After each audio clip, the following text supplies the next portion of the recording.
everybody. We reached 50 people now today in this good practice webinar. Welcome everybody to this event of the Rural Pact Support Office.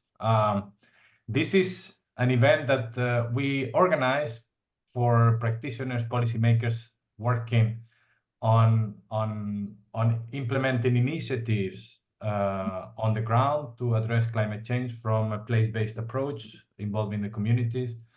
And this is a space actually prepared for you to exchange, to share good practices, to share challenges, to share opportunities, to talk about your practical problems. This is not an event to just download information. Actually, you play a central part here. You are here because you want to learn from others, exchange with others, and we have prepared a very good journey today to give you opportunities just to do that. We are addressing a very important topic. Recently, there has been an assessment done by the European Environment Agency talking about the risk that we are facing to climate change and that Europe needs to better prepare.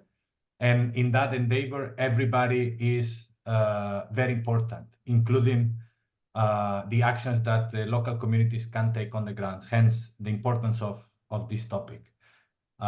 Place-based approaches played an important role, and we will see during the day, to address as well climate change is as important as other measures. And today we have you all here with who are highly experienced in implementing this local initiative, these place-based approaches, particularly focused on climate change. Very broad topic, but we will try to narrow it down today during the event. So without further ado, I'd like to welcome Pascale, who coordinated the organization of the whole event, and she will guide you throughout the day today. So thank you very much for attending today. And Pascale, the floor is yours. Thank you very much, Enrique, my colleague, Deputy Team Leader of the Rural Pact Support Office, and I'm coordinating this event with my colleague Julie Degala, who is Policy Analyst. I am the Team Leader, as you said. So I'm going to share my screen to introduce the day.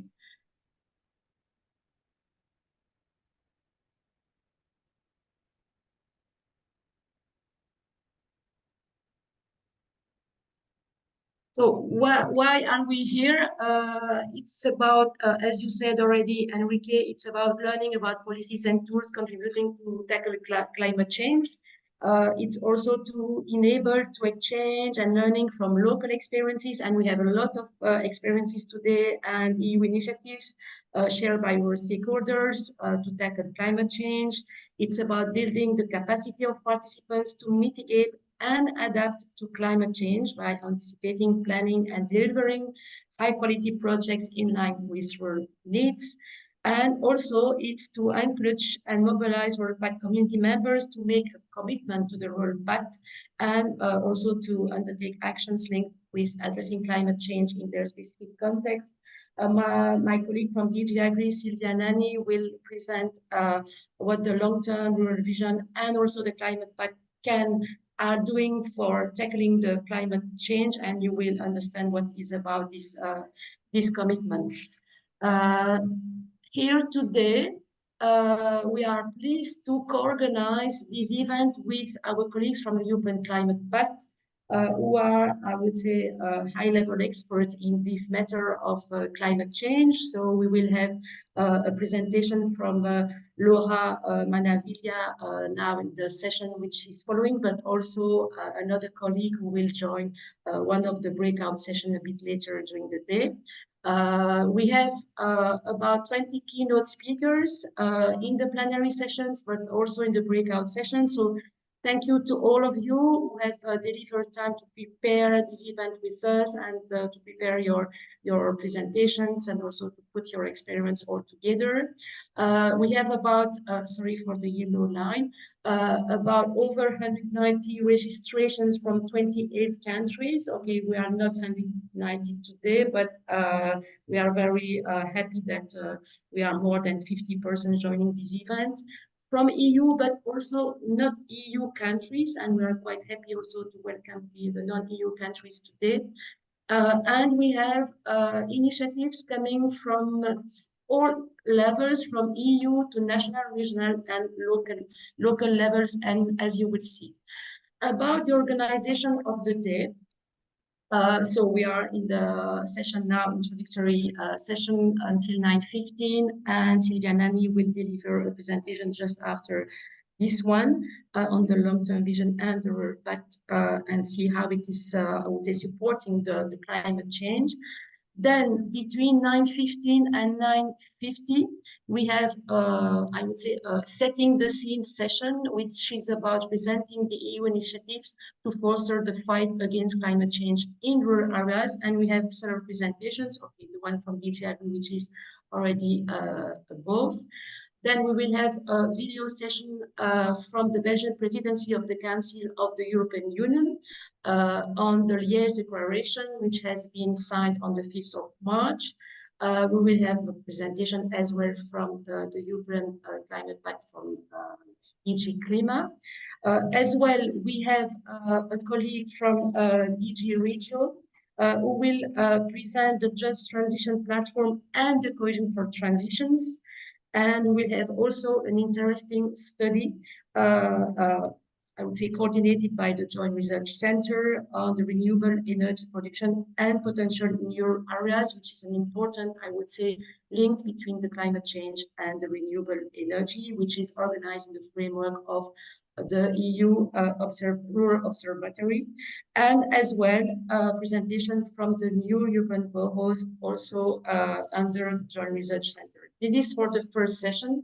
Then we move to, I would say, the more practical exchange of experience between projects and practices. We will have 7, I would say, presentations there. My colleague Julie, who is moderating this session, will explain how we are going to organize this process between presentations, but also interviews of these projects. And as it's displayed on the slide, there are several, I would say, projects under different funding sources, also in different countries: the People's Transition from Ireland, Talwork from Germany, Mount Resilience under Horizon Europe, EcoAdapt under LIFE, Climate and Energy Fund projects from Austria, and down to Earth Interreg Europe. These are for the 2 plenary sessions, and then we will have a short break of a quarter. Then we move to 3 working groups in parallel for 1 hour under 3 topics. We have, I would say, organized the allocation between the participants in those 3 groups. The first, it's about raising awareness. The second one, it's about implementing community-led initiatives to build climate change capacity. And the last one is focused on local policies aligned with the long-term vision areas. And there we have, but also to try to keep it short, to launch a discussion, we have for each of the session between 2 and 3 very short, I would say, testimonies of projects. And as you see on the slide, we have Farm to Fork Academy under Rural Pact, the European Climate Pact, as well the C4C communities initiatives, Gals Clima program from Spain, Brian project under the Circular Bio-based Europe joint undertaking. We have also the University of Bergamo, and we have the last project, Rustic under Horizon Europe. So you see the diversity of experience that we are going to share, but those 3 breakout sessions are more focused on, I would say, discussion learning. So these presentations are there for launching the exchange. And then we will have for the last session a reporting back session with the 3 reporters from the breakout and closing remarks. So this is for me now. So Enrique, I have finished with my introduction. And I'm stopping sharing. Thank you very much, Pascale. So as you can see, we have a very packed agenda. So let's start with the presentation from colleagues from the European Commission, from DG AGRI, Silvia Nanni, who will introduce the Rural Pact, the vision, and all the work, interesting work they're doing around that. So Silvia, thank you very much, and the floor is yours. Thanks, Enrique. Thanks, Pascale, for the introduction. I'm very happy to be with all of you And many thanks really for making the time and contributing to today's webinar. I think it's going to be a very interesting event, especially in a context where we hear a lot of, let's say, pressure on the fact that we have to deliver solutions and very quick solutions in relation to address climate. But I think we think that the rural areas are indeed a part of those solutions, and we want to explore them with you today. So I'm going to share my screen to introduce, as Pascale was saying, the long-term vision and where climate sits in that. So to be focusing on the vision was designed as a communication of the European Commission in June and adopted in June 2021 as really quite a particular communication, in a sense that it brings together three main elements and three main commissioners. So Vice President Suika's Democracy and Demography portfolio, then Commissioner Wojciechowski on agriculture, and also Commissioner Ferreira for cohesion and reform. So very much a cross-cutting policy and contrasting vision across the three priorities of the European Commission. And this is the peculiarity, I think, we think of the vision for rural areas. If we look at the vision itself, it really brings together, hopefully, the ambitions and actions from stakeholders and EU institutions on the way we want to see rural areas in 2040. So stronger, connected, prosperous, and resilient. And we will be focusing on the resilient aspects that is where, in fact, the climate and climate solutions for adaptation and mitigation sit within the vision. The vision focuses on 10 shared goals for 2040, and there are two main mechanisms to achieve those goals. The first is the Rural Action Plan, which is really a series of actions that I'd like to pose with you on for climate in particular, that the European Commission has brought forward. And then there is the Rural Pact, which is in fact a framework for cooperation for all stakeholders, EU institutions as well altogether. So if we look at the vision itself and at the 10 shared goals, we see that under the goal number 6, in fact, which is flourishing sources of nature, there is a particular element and particular goal in terms of enhancing and contributing to the objectives of the Green Deal, including climate neutrality, which we know is the key priority by 2050 for the European Union. And of course, also the sustainable management of natural resources. So this is where we see, as a Commission, the potential for rural areas to address climate mitigation and adaptation and contribute, in fact, to the long-term transition for climate. If we look at the concrete Rural Action Plan, we know that there are 9 flagship initiatives under what we call the pillar on resilience. And we wanted to give you a snapshot here of some of the initiatives for you to have an overview, but we'll go through them in more detail during the presentations. And in particular, I'd like to highlight 3. So the first is an action looking at supporting rural municipalities in the energy transition and fighting climate change. And in this particular context, we will have a presentation, in fact, from the GRC colleagues later on how rural project has been incorporated and has been brought forward in the new European Bauhaus. Another important flagship is the one led by DG Clima, in fact, the Climate Department of the European Commission, and is about climate action in peatland through carbon farming. And in this particular action, we are looking at supporting carbon farming business models on farm to support, in fact, the carbon sequestration and also provide an additional source of income for farmers as well. And then we have another important action and flagship, which is under the Horizon Europe framework, which is the EU mission, A Soil Deal for Europe. And in this particular case, we are looking at research and innovation projects for enhancing soil health and also enhancing the possibility of sequestering carbon into soil.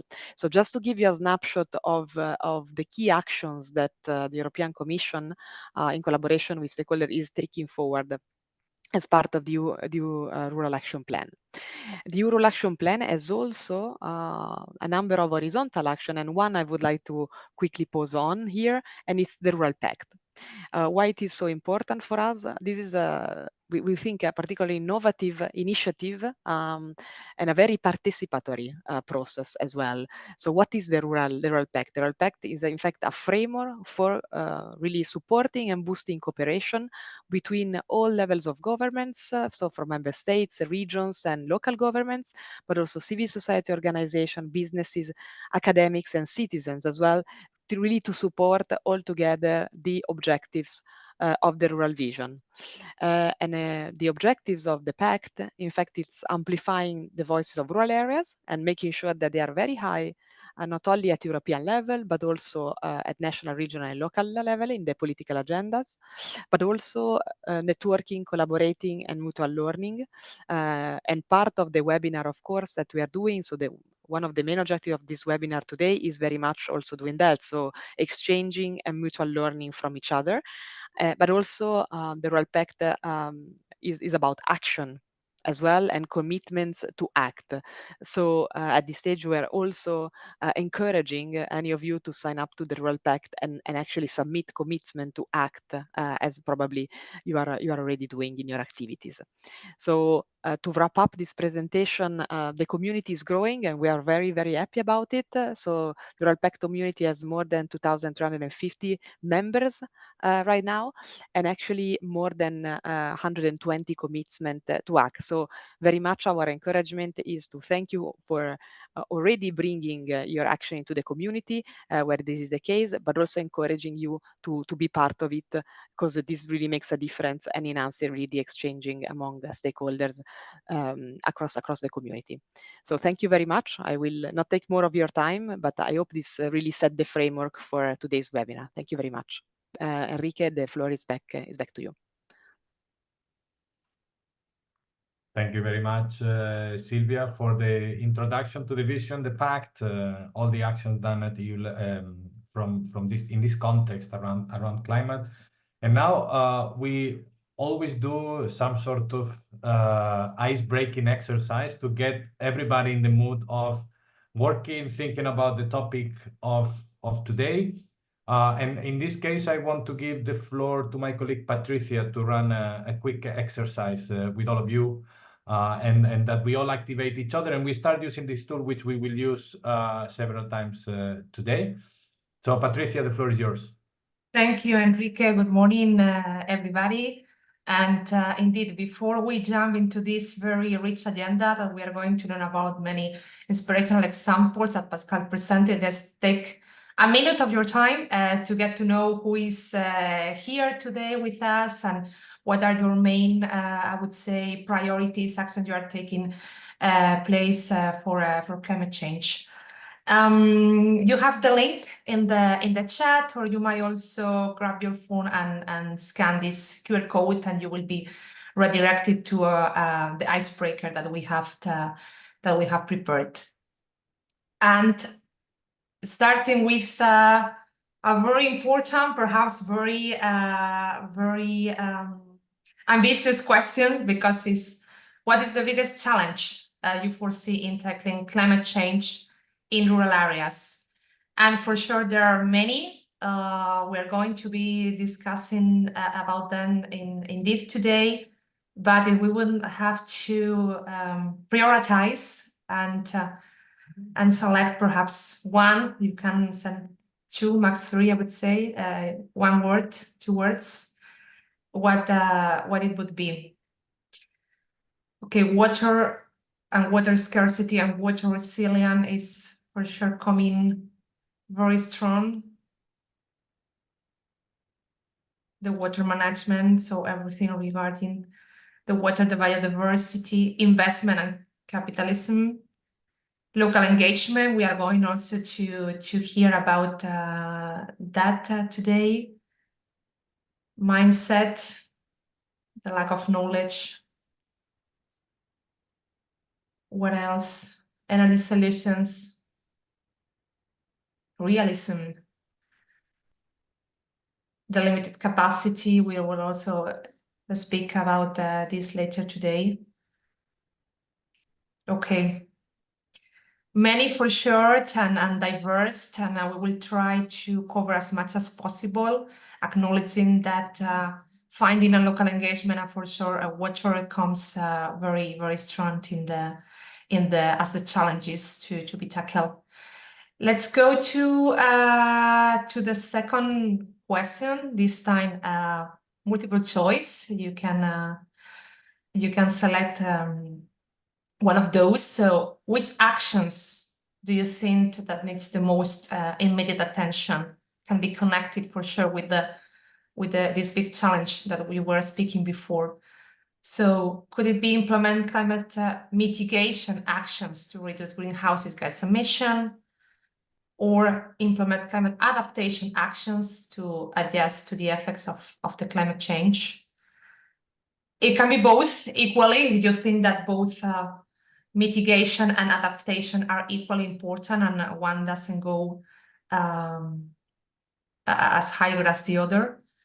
And it seems that is the unanimous reply with over 30 response. Everybody seems very much in line that both adaptation and mitigation needs to go hands in hands to tackle climate change.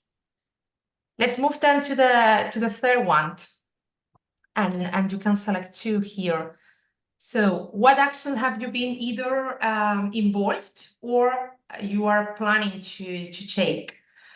And this is connected with also something that we are going to be discussing later today in the program. Raise rural communities' awareness about climate challenges, implement community-led initiatives to build the climate change capacity. This lack of capacity was also mentioned as one of the biggest challenges before. Develop local policies that are aligned with the long-term vision for rural areas that Silvia just introduced. All of them, if you've been involved or you are planning to tackle a comprehensive approach. None, hopefully not. But what are those? Let's see if we have over 30 people giving the feedback about this. It's quite balanced, but yeah, definitely raise rural communities' awareness about the climate challenges seems to be something that many of you are involved or that are planning to do. And this last but not least, very, very quickly to wrap up and to see the people that we have today around the table. How would you define your knowledge and experience in tackling climate issues in rural areas at this stage? Are you an expert on the topic? And we know that we have many because there are all the speakers that have been collaborating with us to put together the webinar. You have already some knowledge about it, but with certain limitations. You have heard about it, but you are not here because you want to learn more and to engage with peers, or not yet, but hopefully more after this webinar. Okay, we see that we have a good number of experts about it, and many of you with some knowledge and with some experience, but still willing to learn more about it. Okay, let's stop for the time being here. We will be going back to this slide later on in the session. Thank you.